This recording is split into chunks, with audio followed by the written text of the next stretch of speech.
Hello everyone, welcome back to my 100% walkthrough of Dragon Quest VI. Joining me today is Skyzo, just as he did yesterday. How you doing, buddy? Hey, you too. I'm doing well. Cool. Also, that was really lucky, getting it all the way to the castle without fighting a single fight. I mean, the game runs on a step counter, so it's not as... It's still lucky, though. Also, make sure you get this armor before a few seconds from now. And also, you're supposed to check this mirror. The hint is supposed to be that there are stairs in the real world, but not in the mirror, but you don't see that very well. Anyways, make sure to get upper on everyone. Rex first, then Carver, then Millie. We're saving her for last because she's the one with the most defense with that half-plate armor. And in addition, I want Rex to keep sapping with the sap spell until it lands on one of them twice. His AI isn't very good, so sometimes he'll get 2 saps on someone, and he'll keep doing it on the same person, not knowing that it's useless after 2. Also, once you are done uppering everyone, you want to put Millie on Do Your Best because of the Envenom stats. That's when they do their poison breath. Envenom will take off 1/8 of your HP every single round of the fight, which can be very dangerous. It's not like regular poison, which only hurts you after the fight. But fortunately, with Do Your Best, she will automatically heal you and cure your poison as needed. So from here, you just want to keep spamming the fight command until the right guy dies, and that's when I'll give you your next instructions. Whew, that was a lot.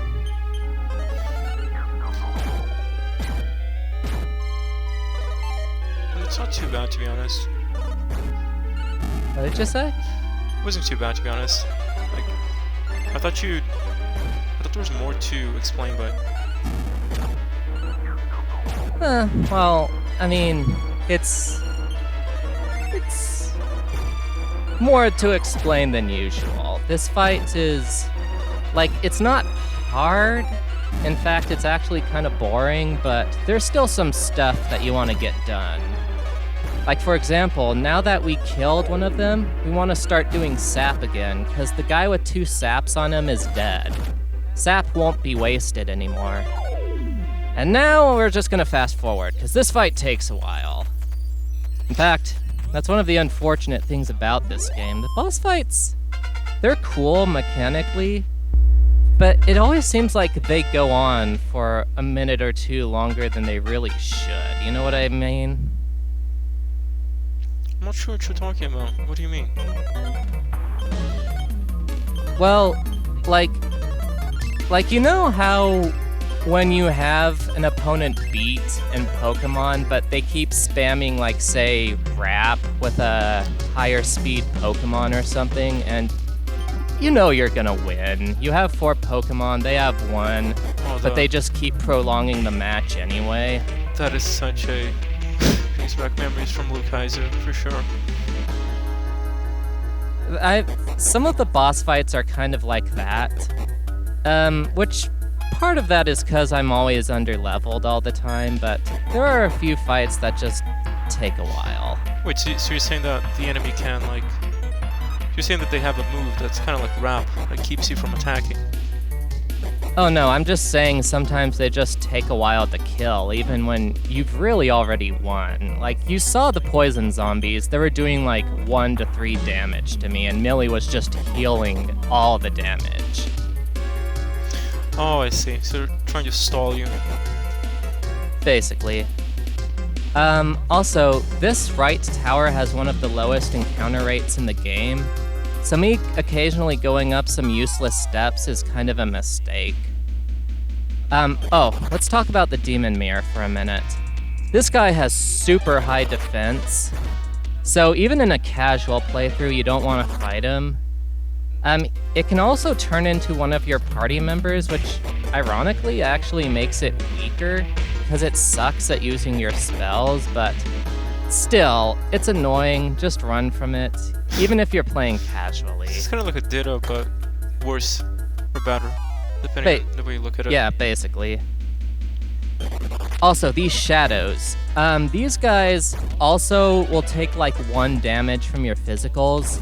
They get one shot by Muriel's Ice Bolt or Crack Spell. But she's not made of MP. She already used a lot in the fight. So again, just run from those guys. They're not worth it. They can do a lot of damage too, so. Apart from that, you can pretty safely fight everything else here without much difficulty. Just, again, make sure to watch for Millie's MP, because you still gotta get to the end.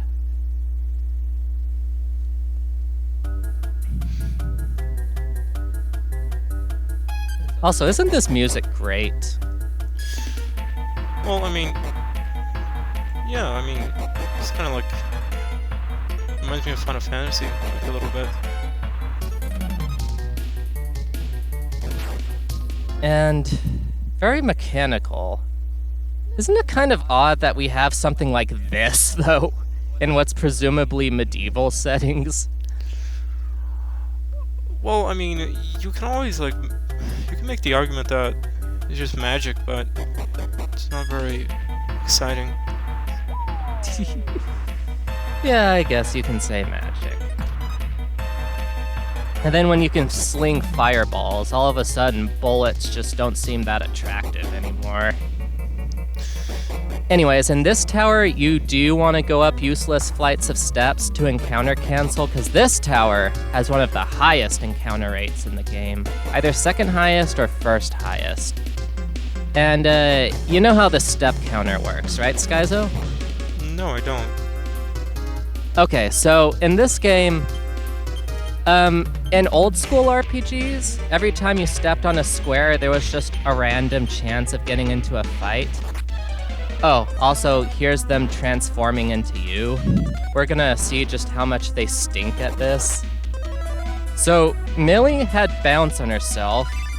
The Rex copy tried to heal her despite her having full HP, and it bounced off her and healed us. That's how much they suck. It's pretty terrible. But yeah, anyways, oh, and this is why I recommend casual players fight most fights instead of running away all the time like I do. Because you have a 50% chance of running the first 2 times, 75% the third time, and then the 4th time is just guaranteed. So usually I can run before too much damage happens, but sometimes you'll get things like that, where one of my guys almost died.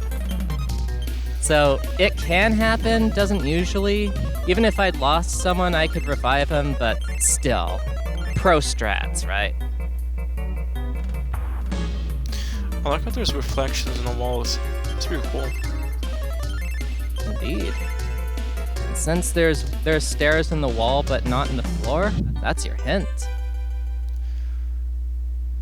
I think there's like a super effects chip on the SNES, right?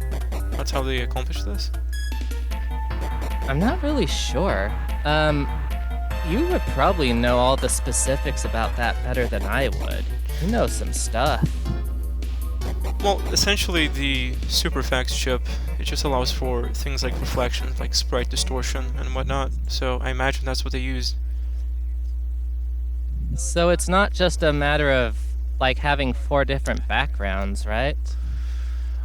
I imagine it would be a little bit more complicated than that, because, like, you would have to render 6 sprites, but I'm not sure, like, how this game functions internally. Anyways, now back to the step counter. So basically, I told you that in old school RPGs, every time you stepped forward, you would have a chance of getting into a fight. Yeah. Now, this game does not work like that. In this game, there's like this random number, and every step you take sort of subtracts that random number. Like if you step on a grass tile, that number goes down by 1. You step on forest, it goes down by 2. And I'm spitballing here. I don't know the exact numbers, just... It's called encounter depletion, and once that number reaches 0, you get into a fight. And in some zones, every step subtracts the counter more than usual, which is why I say second highest encounter rate, first highest encounter rate. So it's not really random when you get into a fight. Now the thing is, you can re-roll that number every time you leave or enter a room or go up a flight of stairs. So whenever you see me do something seemingly useless like that, I'm refreshing the step counter so I face less fights.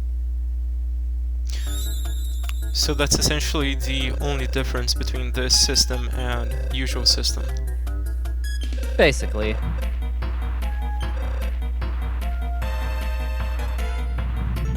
Who's this character, by the way? Also this... What did you say? Who's this character we're talking to? It's your new party member.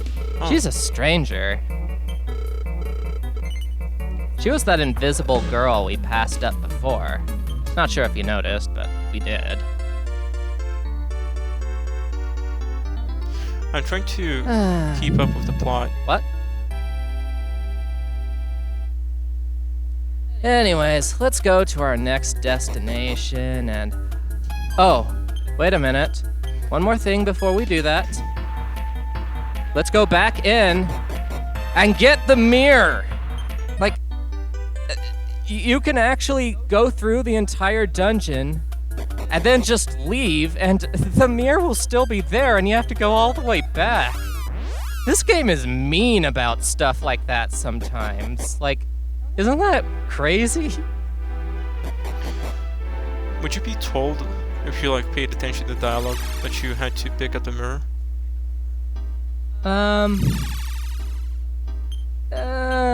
Not really. I think the characters say something like, "Oh yeah, awesome, we found the mirror. Let's go back to the kingdom."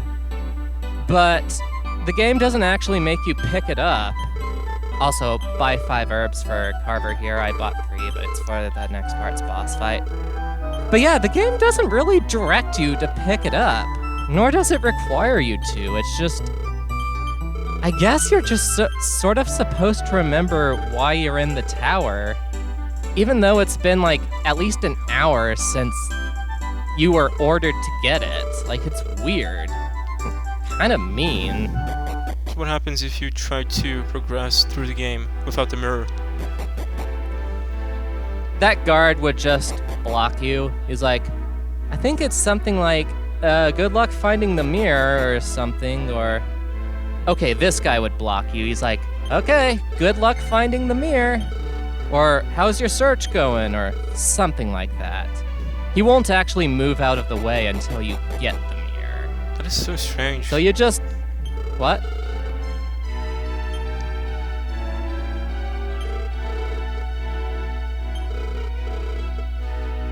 Also, Mudo or Murdaugh is the bad guy.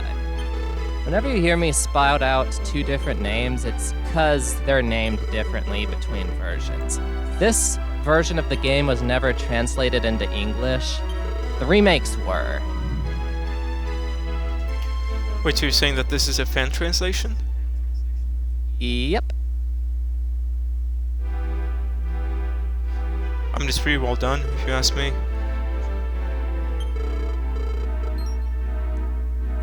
Well, there was definitely a lot of hard work put into it. Most fan translations, a guy puts one step into the coding and then they're just like, oh man, this is boring, I give up. It's happened to me a lot of the time, so to actually get a mostly complete patch, yeah, it is actually pretty impressive, isn't it?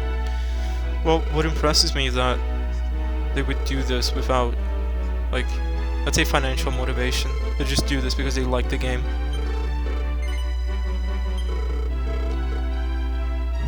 Well, we're definitely all the luckier for it. Would you still play this if it was not translated? No. I mean, I know my name is Fiona de Quester Translator Noob, but I'm going to put heavy emphasis on the noob part of that. Well, actually, I might. Also, the king just turned into a woman. Anyways, I think I would probably go and play through the game. What, are you shocked by that? I mean, it just kind of came out of nowhere.